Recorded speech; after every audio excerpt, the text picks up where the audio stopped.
In the quiet countryside of Bengal, not too far from the famous town of Shantiniketan, there's a temple with a story that isn't just local, it's cosmic. We're talking about the Kankalitala Temple, a sacred place that was literally born from an epic tale of love, grief, and divine power. Let's dive in. So, how does a story that spans the entire universe end up rooted in this one quiet, humble shrine? Well, that's the big question, and we're going to answer it as we unravel the powerful legend behind one of India's most sacred traditions. To really understand Kankalitala, we've got to start at the very beginning, with a foundational myth that actually created a whole network of sacred sites known as the Shakti Pitas. Okay, so the story kicks off with goddess Sati. She feels so disrespected by her father that she takes her own life in protest. Her husband, Lord Shiva, is just shattered. His grief is so immense that he begins a destructive dance across the entire cosmos, carrying her body. I mean, his sorrow literally threatens to tear reality apart. To save everything, Lord Vishnu has to step in. He uses his divine disc, the Sudarshan chakra, to sever Sati's body into pieces, which then fall all across the earth. Now, every single place where a part of Sati's body landed became holy ground, just infused with her divine energy. These spots are called Shakti Pithas, which literally means seats of power. They became these incredibly sacred pilgrimage sites, marking the real physical presence of the goddess right here on Earth. So, out of this massive cosmic event, this whole network of shrines was born. But how does this grand, universe-spanning story connect specifically to our temple, the one out in the fields of Bengal? That's where we're getting to next.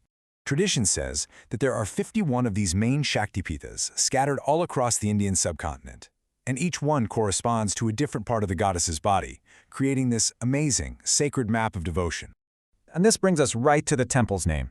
See, Kankalitala comes from the word kankal, which means skeleton. It's believed that this is the very spot where Sati's skeleton, or her waist, fell to earth, charging the land with this incredible spiritual power. All right, now we're going to shift gears from myth to history, because Kankalitalana's story takes another really fascinating turn.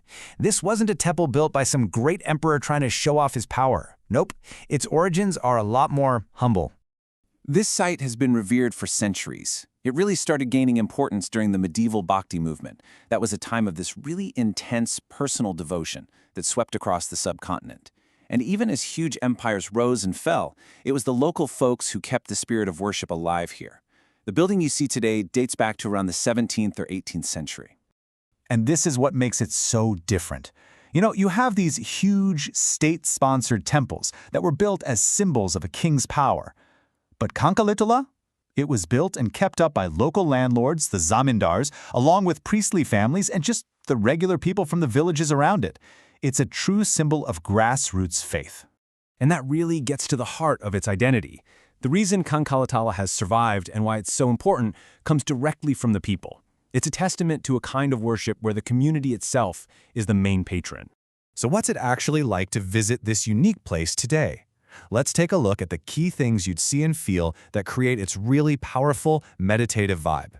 It's located just a short drive from Bolpur, and the whole temple complex is just so serene. There's the main shrine, of course, but the real spiritual heart of the place is the sacred pond, the Kund, which marks the exact spot from the legend. It's surrounded by these ancient trees with sacred threads tied all over them, and it all just adds up to this deeply peaceful and spiritual feeling. And, hey, this is important. There's no entry fee. Now, if you're thinking about planning a visit, timing is everything.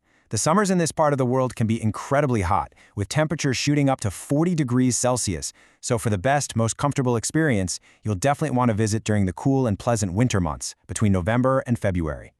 So, let's pull it all together. What is Kankalitala, really? Well, it's not just one thing. It's this powerful intersection of cosmic myth, local history, and the very land it stands on. Just think about how all these different threads weave together.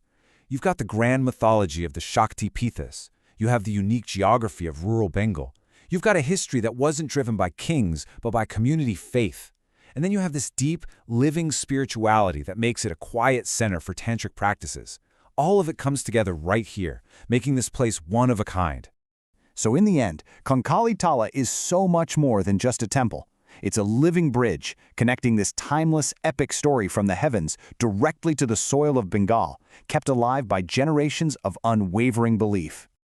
It really makes you wonder, doesn't it? If a story this huge can be rooted in such a quiet, unassuming place, how many other incredible sacred stories are out there, just waiting to be discovered in the quiet corners of our world?